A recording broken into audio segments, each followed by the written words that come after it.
Hey guys, how's everyone doing? Welcome to Oh Shit Live. I'm going to assume today is Tuesday because I'm pretty sure it's Tuesday. Honestly, I'm getting lost with days again. Hi Sanat, hi friends. Guys, I'm chatting with Yola tonight, and I think that, the first thing I want to say to her before we start our conversation is sorry. Because the questions I'm going to be asking her tonight, I probably should have asked her years ago. And I think that, a lot of us should have asked her these questions years ago. And a lot of us are here because we didn't know how to ask. We didn't know how to ask, and we didn't know how to approach the situation. So we just kept the knowledge that we had of it, and, either shared it amongst each other or just sort of timidly tiptoed around her when we never really came to her and asked why, how does this just happen. So I'm so excited that she's agreed to just share her truth with us all. I think it's really important that we all hear it, and I really think that a lot of us secretly lived it. And maybe it didn't get to where her situation had got, but a lot of us did live similar situations that, maybe weren't understood at the time. She's here now, so I'm going to welcome her in, and I'm shaky. I'm feeling all the feels.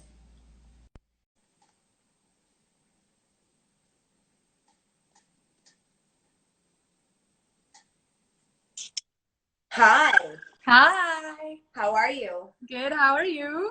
I'm good. Yola, I said it already, but I want to say it again. I want to start by apologizing to you. I want to start by apologizing to you for learning about your situation, not from you, and for waiting till now to ask you these questions and to have this conversation with you. I know we've had conversations in the past, but never, I don't feel like I respected you enough to openly say that I should have asked you sooner, and I'm very apologetic for that.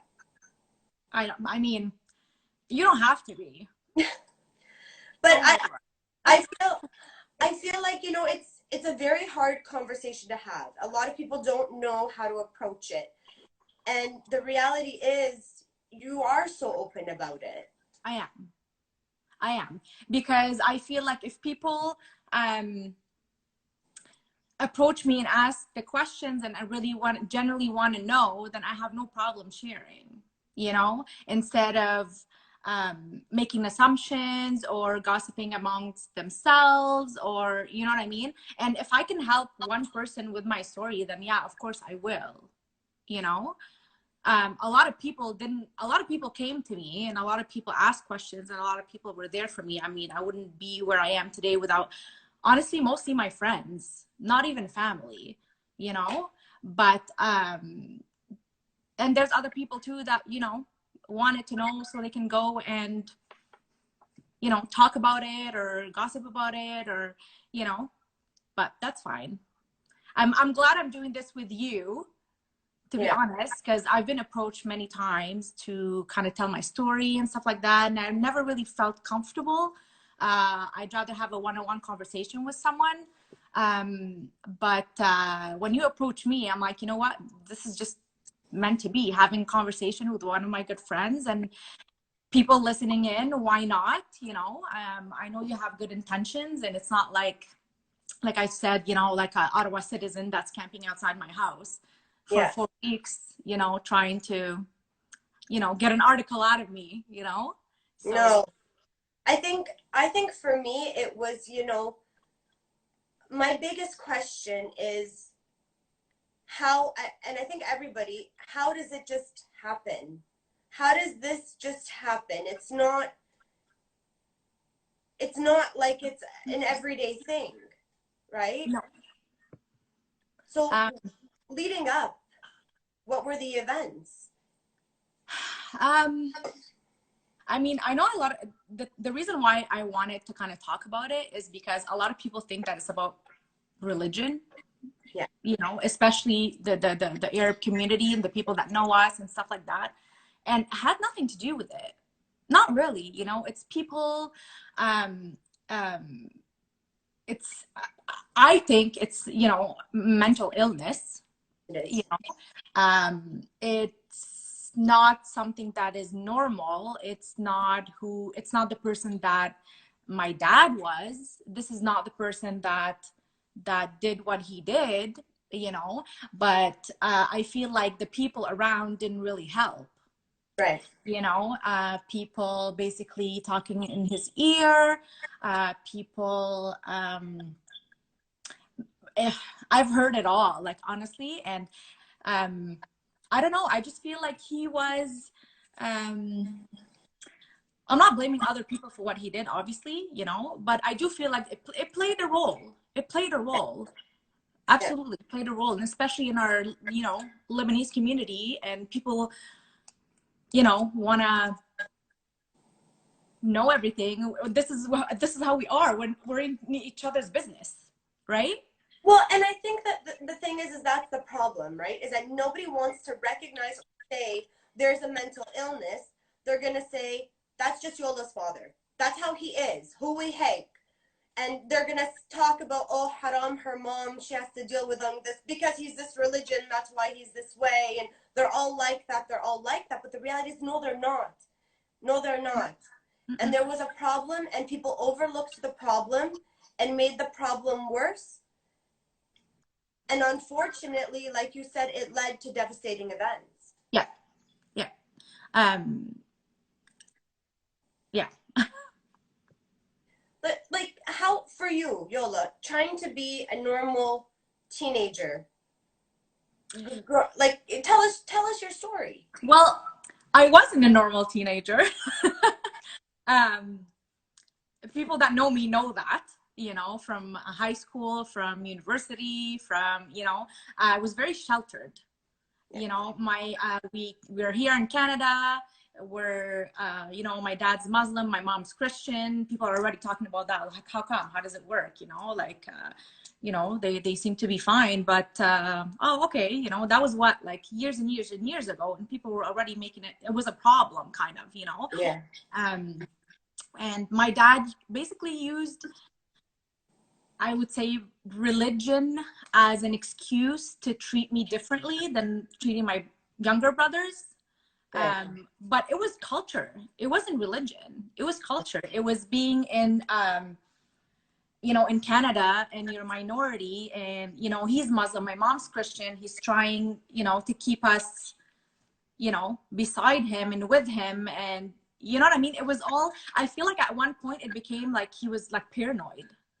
Yeah. He was paranoid. And I was treated differently. I wasn't allowed out. I wasn't, you know, allowed to wear this and do that and da da da. And people that know me know that, you know. Yes. And so yeah, and he was just letting people, letting friends and family basically talk, you know, and convince him of things, or trying to how can I say, trying to basically, I don't think they knew that they were creating a big issue, but they were in the background, they were. But people didn't know anything about us. People didn't know what was going on. I wasn't one to tell. My mom, you know, not at all. So yeah, people were surprised by the events that happened, of course, you know, because he was this loving man. He was the life of the party. Everybody loved him. He was a joker. Everybody was at our house all the time. You know, this is where it was happening, you know, so they didn't know that side of him, you Well, know. it's a two-sided illness, right? Like, Absolutely. and that's the thing that people need to understand is that, you know, why does it take an event like, and I don't want, I don't know if you want me to say it, but Yeah. an event like a murder or suicide, or to make people realize we missed something. There was a problem here, but they're so arrogant and so hard-headed. They don't want to admit that they're going to put the blame back on him. and back on his religion and what he believed, and use that as identifying him for who he was, but that wasn't him, that was the illness. And this is something our culture and community need to realize and wake up to, is that, you know, we talk isolation. What about the woman being abused in isolation? Yola, they put you in isolation with your abuser. They kept you there because they wouldn't admit that there was something wrong. Exactly. So in the middle, like, you know, did anyone ever acknowledge it at all? The thing is, whoever, the couple of people that tried to help or that tried to, you know, kind of be there and try to talk to him a little bit, or try to be like, okay, you know what you're doing is wrong, what you think is wrong, or you're approaching it the wrong way, you know, whatever. Well, he wasn't happy about that, right? Because like, he's the man in the relationship, he's the man of the house, this is how he thinks, he's right. So whoever would try to help, he would just cut them off. And that means us cutting them off as well. Yeah. You know, so the little that the people knew, they wouldn't know more, or they weren't really able to help more because he wouldn't let anybody help. And we weren't in a situation where we would just go and talk about it, or, you know, confide in someone, you know, like nobody really knew what was going on at home. Well, it was still very wrong to talk about. You don't want to say my dad has a mental illness, because then people are going to look at you and say, shame on you, Yola, your dad put a roof over your head, he put food in your stomach, and you're talking bad about your own father. Right. It was very shameful to talk about, and I get that. And I get why it's hard. You know, nobody wants to say anything bad about their parent. But that person that I'm talking about is not my dad. Exactly. That doesn't take away, you know, from the fact that he was an amazing father. He provided for us. He bought us everything we wanted. He took us everywhere. He loved us to death. You know what I mean? And so it's, I feel like when I say that, it has nothing to do with him as a person, as the father. Exactly. You know, but people don't understand that, because it's so easy to point the finger, and it's so easy to say, well, you know, like, it's always easy to create drama. It's always easy to blame that one person than to, you know, talk about it. And especially us, I mean, we know Arab culture, anything goes. Yeah, it's true. Right? Whatever you say is going to be put against you. Yeah. And it's so unfortunate. It's like, I almost want to say, like, shame al alam for continuously knowing what is happening in their community, calling themselves a community, but never intervening. It is your duty. It is your duty. I understand that, you know, Yola, if somebody were to have walked in your house and tried to help the situation, it could have made it worse. I know that. I know how mental illness works and how easy people can be provoked. But at least understanding the problem helps you from not making it worse. From not, when you see that person in public, pushing them and their mentality to go further into a depression or a hysteria or a whatever, and causing them to go home and abuse harder or abuse worse, or, you know, it's, and again, when I say abuse, it doesn't have to be him beating you up. That's not the only form of abuse there is. No, it's just fear. It's fear. It's fear. Even if nothing happens, you have fear. You're scared. You're like, you know, what's going on? What did we hear? Did he talk to someone? You know, like, because I mean, he's called me a few times and was like, listen, this person said that, you know, you and your mom, da, da, da, da. And it's like, oh, this person, oh, my mom's friend. Oh, yeah. It's like, you can't trust anybody because you don't even know. And adding to that, the mental illness, adding to that, anxiety, depression, you know, he's paranoid. He thinks he's alone here. He thinks that everybody's against him. You know what I mean? I feel like, in a way, he kind of got played a little bit. Yeah. And I'm not saying like he did all what he did because of people and what they said and stuff like that, but I really do feel like it played a lot in the way what his mindset was those few days that everything happened. And I know that for a fact. He because took the I've had that information conversation. that he took the information other people were giving him instead of looking for it himself, finding what's right, what's wrong. And it's that, I don't want to say ignorant mentality, but in a way it is, it's like, and And I people know feed into that. People, I feel like people live off of that. Like what do you get out of it? What the hell do you get out of it? Why? because, and you know what they get out of it, Yola? It's because the abuse is happening in their home too. It's happening in their home too, and they don't want to recognize it as abuse. So they're gonna go and make your life a lot more difficult so that theirs appears better. And this again, shame al alam, because this is wrong behavior. This is not helping one another. This is not a community. This is disgusting. This is disgusting. This is not how God forbid if I ever smelt a hint of something wrong with you or your husband or anybody for that matter, I would pick up the phone and say, is everything okay? At least I know. At least I know at the end of the day I did my part. That's community. But this is not. Yola, did he ever acknowledge his problem himself? Did he ever try to get help? He did. A couple of weeks before everything happened, he went to see a doctor and he asked for, a paper because he wanted to stop working for a couple of weeks. And he said he wasn't doing well or whatever. I don't know, what he said. And the doctor said no. The doctor said no. Lebanese doctor. I don't know. I'm just saying, I don't know what the conversation was. I don't know what their circumstances was. I don't know, but I know that he wasn't given, a medical note. So he had to keep on, keep on working. And because he wanted to take a break, mental break, he wanted to go to Lebanon. He wanted to go see his family. He wanted to, kind of, I don't know, I guess a fresh start or something, and he was denied that, and he couldn't take off work. And everything piled up, and people talking piled up, and people making up stories piled up. And at the end of the day, look, there's so much you can take, I guess.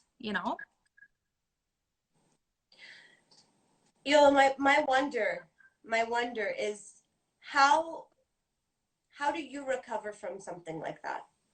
Not just the event that happened, but the entire life you lived leading up to it. How?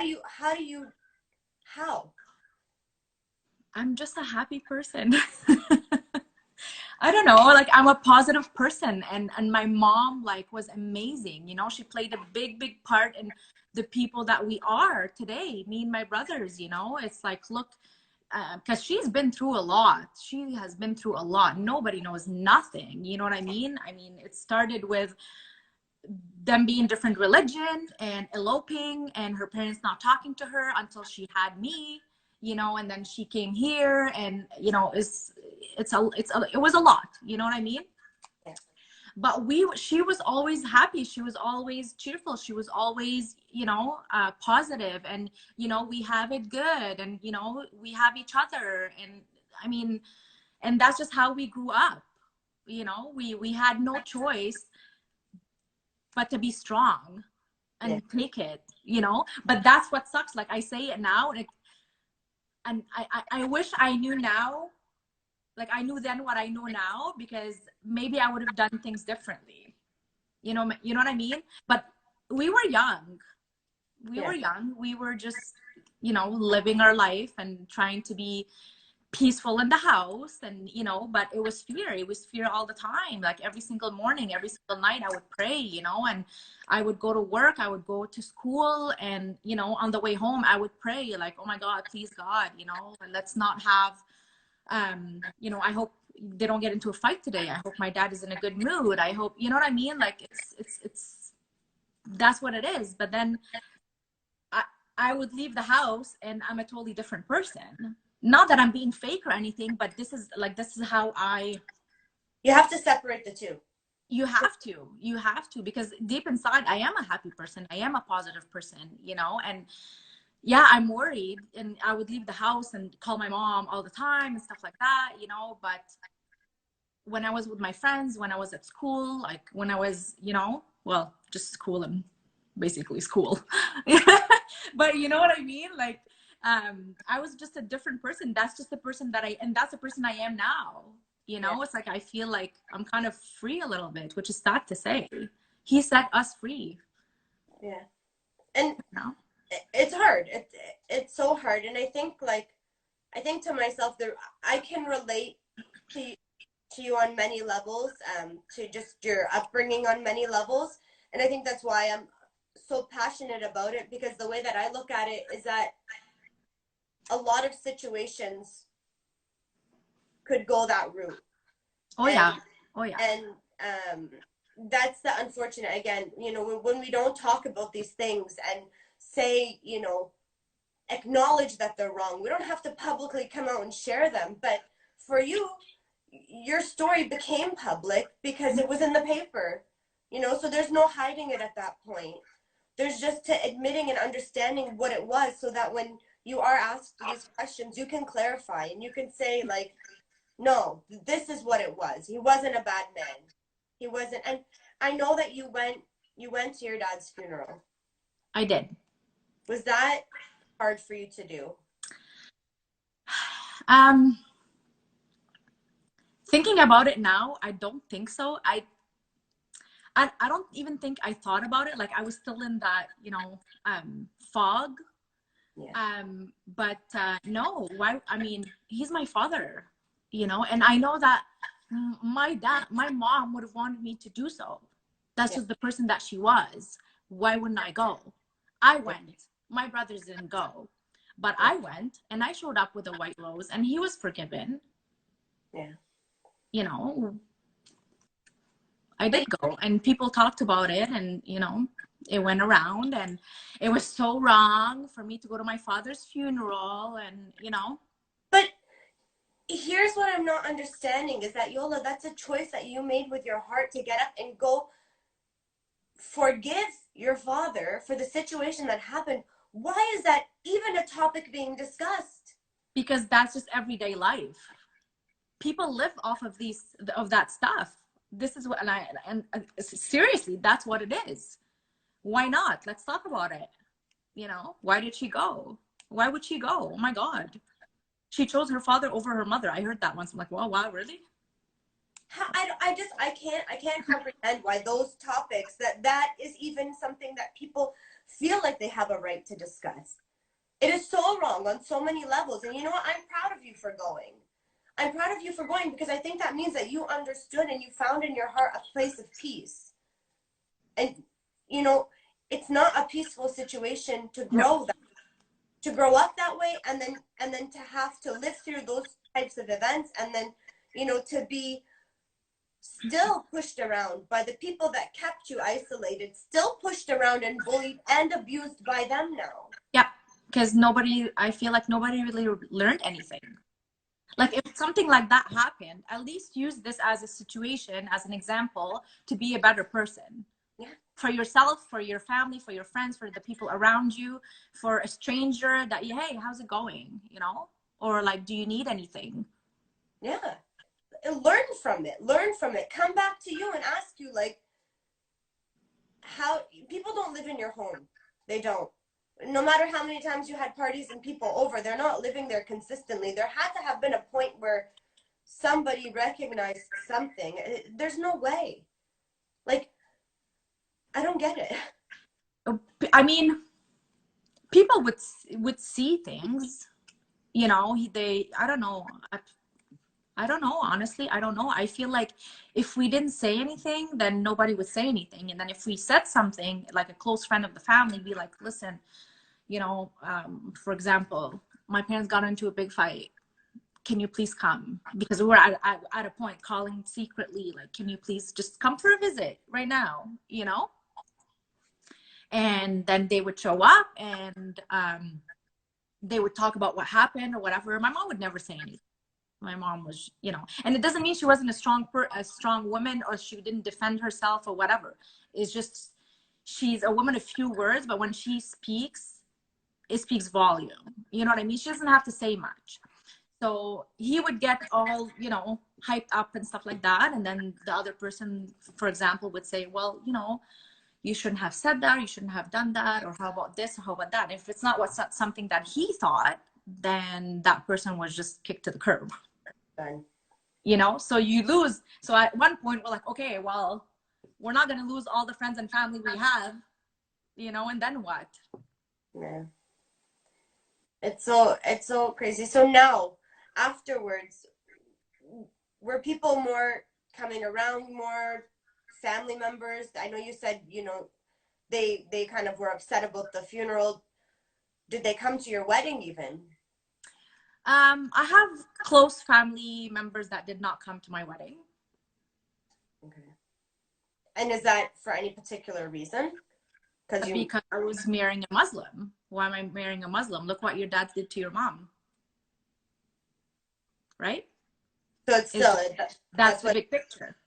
That's the big picture, you know. Why are you doing that? You're gonna relive the same thing.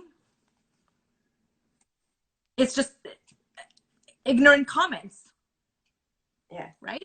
And that's what makes it. That's what makes these things happen, because people are still judging. People are still making assumptions, and they're still judging other people, whether it's race or religion, or the way, you know, you think about politics, or, you know, it's an everyday thing. It's an everyday thing. I have close family friends. Close family members. I don't have a lot here. Yeah. Didn't even show up to my wedding, you know? And at the same time, I'm like, okay, well, you know what? Too bad. I got married, had a beautiful wedding, did it all me and my husband, didn't need any help from nobody. You know, we did it all. I don't need you. And now it's like as if nothing happened. Everything's fine. We talk again. They love him to death more than me, you know, and everything's fine. But why waste that time? Why? What do you have to prove? Why are you better than me? Because you have a different opinion? So what? That's different opinions, different everything. That's what makes the world go round. You know, imagine if everybody was all the same. Yeah. How boring would that be? It's true. It's so true. I can't understand how or why we work the way that we do sometimes. I don't get it. But you know what I can say, Yola? I can say I don't know if you know how strong you are. I genuinely don't know if you know that. And I think maybe sometimes you might not recognize your strength, but holy shit, girl. I feel like I was given no choice. You know, like I don't think I would have been that strong if I didn't have my brothers, because I feel like that the three of us kind of stayed sane. Yeah. You know, or strong or whatever, because I was staying strong for them. They were staying strong for me. Right. Yeah. So we kept each other going. That's how I feel, because that was my main focus for years. It's like, okay, well, you know what? Forget about me. You know, let's just focus on them. And I'm sure, you know, that's how they are too. And they still are to this day. Yeah. You know, I'm married. I have 2 kids and everything. And I'm like, Shadi, you know, but I feel like if I didn't have my brothers, I don't think I would have been, I don't think I would have survived that. I don't think I would have been that strong, or, you know, no, I really don't think so. Because that was my support system. That's why I was, you know, trying to make life normal again. Yeah. And, you know, protecting them the same way they were protecting me. Oh. And like I'm in awe of you. I think you're amazing. I think that your brothers are amazing too. Thank you. And now, like, after going through all of that, do you ever think you went through your own depression? Yeah. I went through depression after I had Aiden. I feel like before I was so focused on everything else, yeah, that I didn't really have time to stop and really think about it, you know? But when I had my son, that's when I realized, like, holy shit, like, where's my mom? Where's my dad? Yeah. You know, where is my family? How am I going to go through this alone? You know, that's when I felt like, okay, my mom's gone. That's when it hit me. Yeah. And did anybody reach out to you then and help or offer Yes, support? yes, but I had too much pride. I'm like, no, I'm fine. I'm totally fine. Yo, we're good. We're good. I don't need you. But that's on me. That's on me, really. Like nobody, like, you know, like my rock was my husband. Like he, poor Shadi. Yeah, he's the one that knows what I went through, you know, and he's the one that knows basically like everything, you know. And yeah, no, a lot of people reached out, but I just wanted to do it on my own. Yeah. But now that I have Ava, I'm like, yo, when I have her, you all come, and now this shit happens. Yep. So how is it now? How is it going? You guys are in isolation. Did you have her while you were in isolation? No, I had her a week before. I Okay. was due April 2nd on Aiden's birthday, Oh wow. and I had her a month before. So I had her a week before isolation. We had a week. We got home on Tuesday, and on Friday, well, a week, yeah. We had a couple days. Wow. Yeah. Well, and how are you feeling now, second time around with the baby and like being kept away from everyone forcefully? For the baby part, it's easier, obviously, because you kind of know what you're doing, and you know, she's so sweet, she's so amazing, you know. But it's really hard. It's really, really hard. We don't see anybody, nobody comes over, we don't really go anywhere. Shadi goes grocery shopping, you know. It's scary because now I'm at a point like, yo, I'm over it. Okay, Yeah. come over, I'm over it. I know. You know, but you have kids. Are you gonna take the chance? Are you? I don't know. I don't know. Maybe I don't know. It's really hard, but it's business. I feel like it's business as usual. It's like, okay, you know, you wake up, go, go, go, you know, both kids, whatever, Shadi's working, okay, your turn, my turn, da, da, da, da, day's over.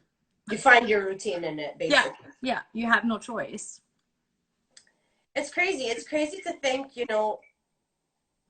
um, we once felt isolated in our situation and our circumstance, and then to be put in like literal isolation after having gone through all of that, it's a very different feel. I don't know how you felt about it, but I know for myself I was like, well, I kind of been here before, Mm-hmm. I've been trapped before. This time's a little bit calmer, but Yeah, yeah, but it's this time I feel like you have no control over it, you don't right? you don't So it's like it's scary because you think about all these people that are stuck at home, Yeah. you know, like now we're Yeah. good, you know, but what about Yeah. everybody else that is stuck at home going through something, or you know, mental abuse, physical abuse, depression, anxiety, whatever it is, you know, newborn baby, like you know.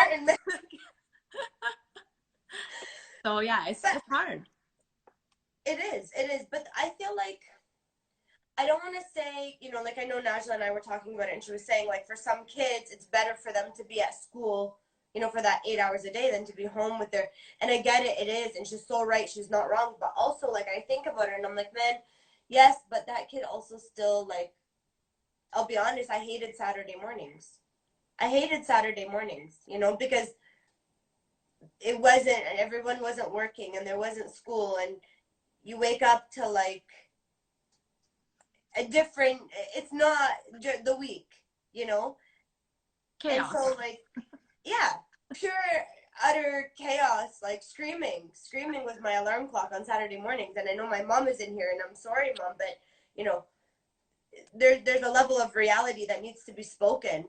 And it's like, you know I get it, and a lot of people will think like, oh, adi, like it's just but there's a difference between a normal chaos and a mental illness induced chaos. Mm-hmm. And I think that, I don't know what my life would have been like isolated 15, 30, 40, whatever, how many. I don't want to give out my age because I'm old now, but I don't know how, how, yeah, I don't know. Imagine Yeah. What would you do Saturday, Sunday? What would you do, or what would you do the whole whatever days you were there? You know, I hated weekends. Yeah. Hated weekends. You know. Yeah. Yeah, and I think it's again, it's such a taboo, and it's unfortunate that, you know, you're comfortable having this conversation now, after, you know. I wish that it could have been this comfortable having before, because I think that, you know, for me at least, knowing that I wasn't alone at that point in time, that would have been maybe I would have been less weird growing up. Like, I don't know, you know what I mean? Like, it would have been nice to know that I wasn't alone in that situation, and not to say that I want other people to be going through it, but it's also, it would have been comforting knowing that, like, there's a little bit of normal in it, knowing that, like, somebody can relate to me. And it's hard because, yeah, it's a taboo, and so many of us are afraid to speak about it for all the reasons that you listed why you never did. Mm-hmm. And it's crazy. And I think that, you know, now that we're thinking of these women or children stuck at home in this situation in isolation, we can't not change things when we come out of this situation. We can't keep letting these things happen and ignoring them. We have to be educated enough to know when to recognize them. Yep. We have to be smart enough to know how we as a community can help offer support without making the situation worse. And this is education, and this is where mental health education needs to come in play. And we need to recognize when someone's way of thinking is not that it's wrong, but that it's not a controlled way of thinking, in the sense that there is some sort of a chemical imbalance that needs to be addressed. Yep. And how you do that, I don't know. But I think that you talking about your story and being as open and fearless is the first step in making a change like that. And I respect you so much for opening up, Yola. You have no idea. Thank you. I mean, you know, if it can help anybody, if it can make you feel less alone, or make you feel like you can, or be on the other side and be like, oh, I'm gonna make a difference in someone else's life, or I'm gonna help this person, or I'm gonna ask someone, how are you? Yeah. You know, how are you really? You know, or what's going on, or I don't know, you seem off, or whatever it can be, that can make such a big difference. That can just be like, you can ask someone genuinely and be like, how's it going today? You know, Yeah. and that person might just blurt it all out, you know. Yeah. And it's just gonna make that person feel better, even just talking about it. You don't have to do, you know, like, you don't have to, like, a huge step or whatever, but at least that maybe it's gonna help that person to talk about it. Just say what's going on, or even just say, no, I'm not okay, or, you know, I don't know. I don't know why it's so hard. Why is it so hard? Why is it so hard to be nice? Why is it so hard to care? Why is it so hard, whether you know the person or not? Why? Yeah. And I honestly think that if you ask somebody, hi, how are you? If you just say, hi, how are you?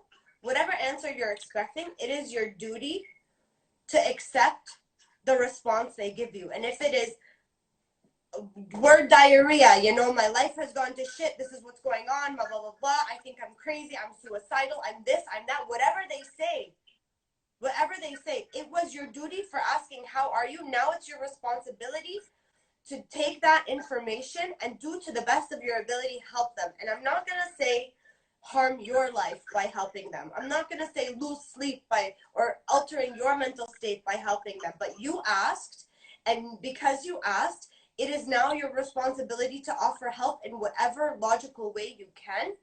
And that's not saying go take medication. That's not saying go smoke weed. That's not saying go do this. It's basically just saying be there. Listen to what is being said. Know the proper responses and offer help in that way.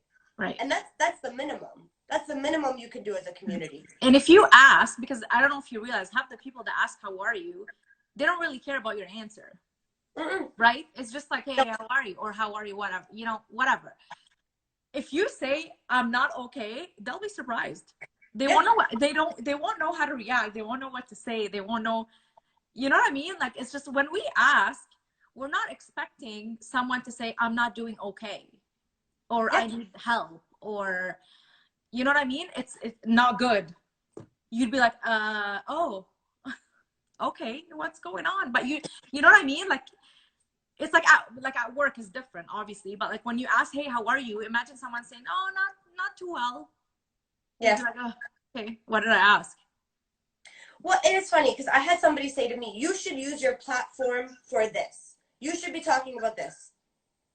And it was actually today that comment came. Like, like you should be going in this. And I was like, listen, I am here to talk to the people. I want to know how the people are doing. I'm checking on people. I'm doing my duty by checking on people, asking how they're doing, talking about whatever it is that serves us at that time. And that's what I'm passionate about. I'm passionate about knowing, Yola, tell me your story. Let's educate me on you. I want education on you because I think you're a fascinating person, and I want to know everything about you that I think would benefit the people around, and how your strength, people can feed off of your strength. To me, that's beautiful. To me, that's my goal. That's what I love to do. I love to talk to people about anything and everything. I can't have, one specific idea in my head and disregard who you are as a person. I can't. I need to know you first. But And not everybody's like that, because people, it's fun, I guess, or whatever, to make up your own shit about people, yeah, right? of It's course. way more fun. It's way easier to just be like, this person's this and this person's that, Yeah, than to actually ask, or, have a conversation and really want to know that person or their situation or whatever it is. Everyday life, it's way easier to just have your own, perception of things. yeah. It is. It is. It's like, again, I apologized when we first started this live because I said, I knew your story not from you. I never knew it from you. Maybe I was scared. Shame on me for being scared, but maybe I was scared to ask those questions back then. But at the same time, it's like Mireille as well, when she came out and said everything about her story, like, this is life. This we're living it. So at that point, it's not shameful. It's reality, and Mm-hmm. there's no shame in discussing reality. Exactly. And that's what people need to understand. People need to work on that. You don't have to be not fake all the time, but almost, like, not everything is just okay and fine and fun and good, whatever. Talk about those things, exchange, educate yourself, be there for one another. You know what I mean? Like, this is reality. This is life. This is what it is, Yes. and you'd be surprised how many people, are not okay. And Yeah. you would never know. Never. You would never know. And the thing is too, it's like with mental illness, it's so hard because, again, the person has to want help, and the people they're affecting can't always get them the help. I know this, but just by being an open ear for somebody, an unbiased open ear where that person feels safe talking to you, and you're not going to offer advice because sometimes there is no advice to Yeah. offer, Yeah. but people just want to be heard, and that in itself, I think, is important. We should just hear each other instead of hearing and trying to respond right away. Exactly. Yeah. Because it's like you're hearing, but you're not listening, because you're just listening because you already have something to say. Exactly. You're You listening know? with a prepared response. And that's why I said to you, I'm like, Yola, I don't want to write anything down. Like, I have questions, yeah, but like, I just want to have a conversation. I just want to, talk about it because it's such a wild topic to talk about in our culture because it's like, it's not there. It's invisible. It doesn't happen to us for whatever reason. We get diabetes and we get heart attacks and we get stroke and we get high blood pressure, but Arabs do not get depression. They Nope. do not get mental illness Or allergies. or allergies or autism or whatever, you name it. It skips us for whatever reason it is. It just doesn't happen here. Yep. Guys, come on, man. Come Like, on. You know how many mothers suffer in silence because they can't say my child's autistic? You know how many women are getting the shit kicked out of them that can't say their husband's beating them up? You know because how many everything is aib. Everything is everything is aib. everything Everything is, is aib. but you know what's not aib, guys, is when we post pictures of ourselves smiling when we're not happy. That's not aib, but that's okay to do, right? Because Because it's easy. you're a It's easy. poster. Yeah. We're a bunch of posters at that point. Because once again, you're just trying to make everybody happy, or you're just trying to please everybody, You're right? trying to make your family look better than another's. Fake news. No one's better than each other. It's all a competition.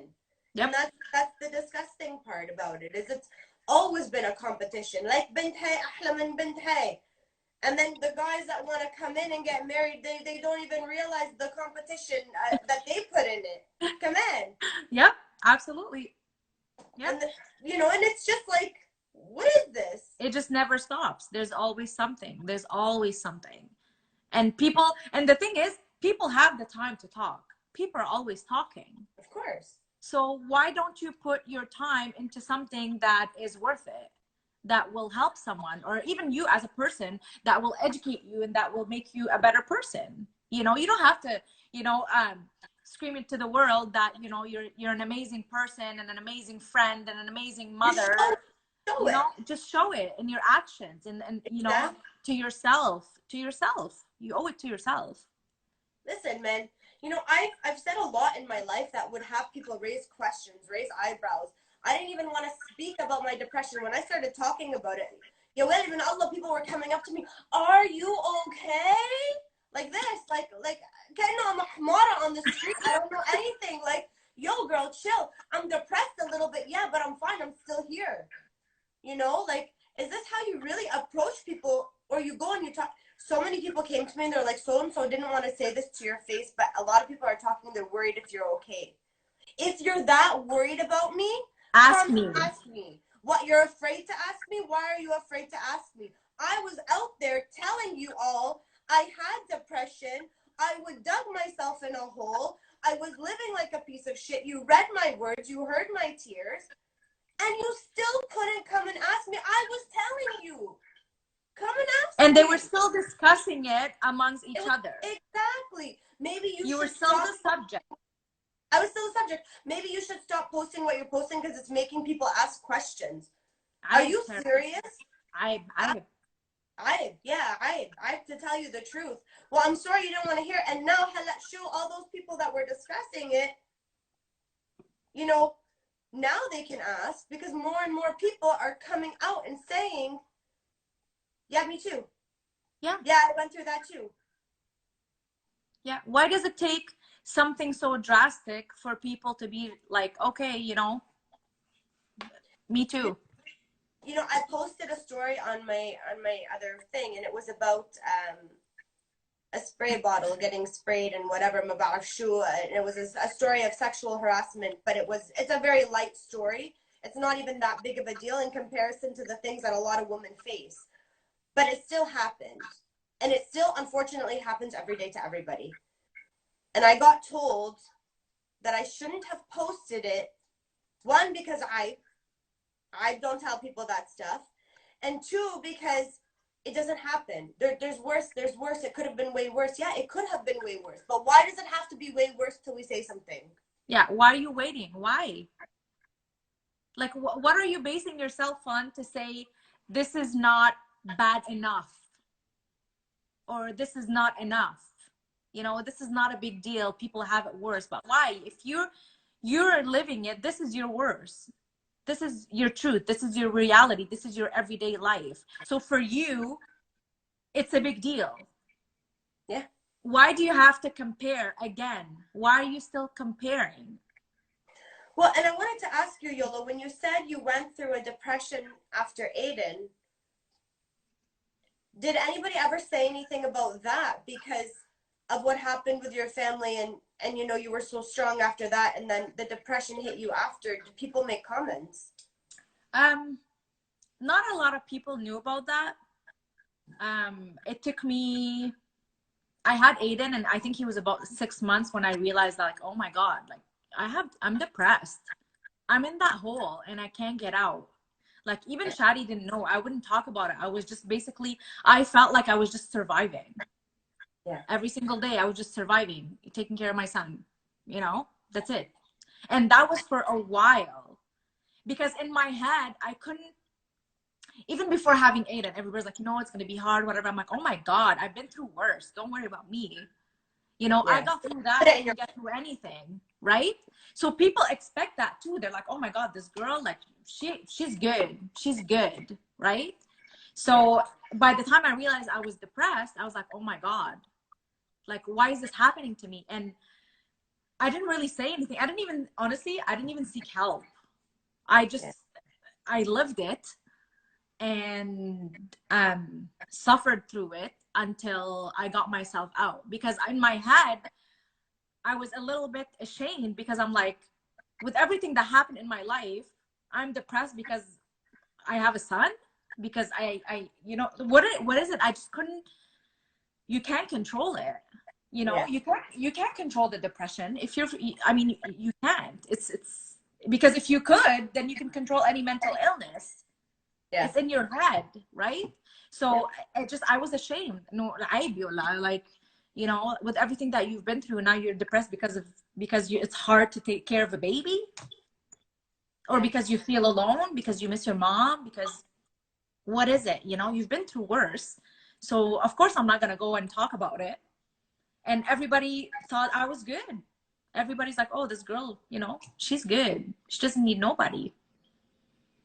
But that's on me, because I should have talked about it. It wouldn't have lasted that long. Yeah. You know what I mean? I could have helped myself, but now I know. Yeah. Right? So even with Ava now, I'm like, oh my God, as soon as I see one little sign, right away, I'm going to do something about it, you know? Yeah. But But you're taking accountability for yourself. And well, yeah. It's important. And that's the only way to do that, is to recognize and understand what you're feeling, right? And it does take time. You can't be upset with yourself. It took me, you know, I had it with my daughter for sure, but I didn't recognize it until after I had my son, at which point it was way worse, you know? So you have to, once you've accepted it and you take accountability, that's when you can heal it. Mm-hmm. You know, whether you go seek help or you try to manage on your own, but there's no managing without recognizing it. Yeah. And recognizing, like you said, when it's acting up again. Yep. I'm proud that you were able to do that, because it's hard. It's very hard. Yeah, it is. Do you think that because of the situation you went through, you can recognize certain things more? Yeah. You live and learn, right? Yeah. Yeah. You know, keep your eyes open, keep your, you know, you have to, around you, friends, family, whatever, you know. I'm not saying that everything's bad and everyone's bad and everybody has issues, and, you know, you have to ask everybody, how are you, and stuff like that. But when you have a little doubt, just be that person, you know, extend, you know, just be there. Put the offer out there. Yeah. And it doesn't help if you're going and you're gossiping about it amongst one another. Yeah. What are you going to get out of that? Because it's all the wrong information. Exactly. It's so true. Yeah. Yola, it's about to cut us off. I want to ask you, what advice would you leave everybody with? Your last bit of advice.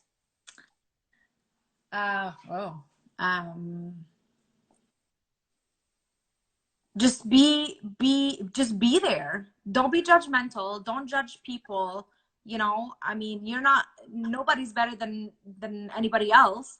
You know, why, especially us, I mean, Arab community, all we do is judge. You know, don't do this, don't do that, da, da, da, da.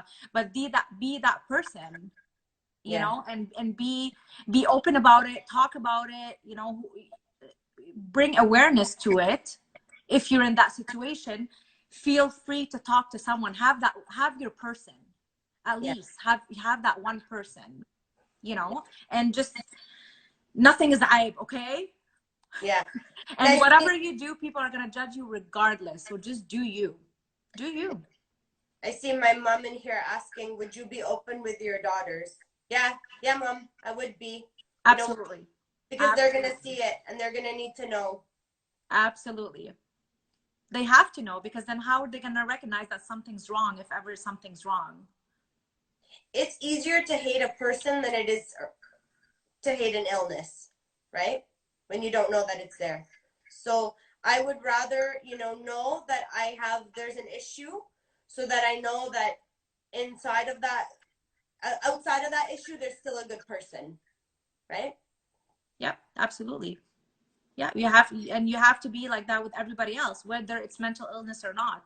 Try to find the good in people, Yeah. because it's so easy to find the bad. It's so So easy. easy. But be that bigger person, be that, you know. Yeah. Thank you so much, Yola. I'm so proud of you. You're so strong and I love you so much. Thank you. Again, thank you, thank you, thank you. Thank you, Tara. Love you. We'll chat soon, babe. Okay, bye. Bye. Bye. Guys, that was amazing. So glad that we had that conversation, that we were able to bring it to light.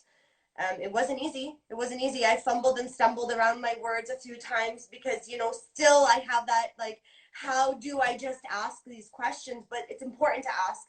We have to ask. We have to have these conversations. I'm so grateful for Yola for opening up and sharing the way that she did, because I know that wasn't easy for her. Guys, tomorrow I will be chatting with Steve Love. You may know him from Game of Thrones. He's also an Ottawa local, and he's a Yolks comedian as well. I'll see you guys tomorrow at 9 p.m. Oh shit.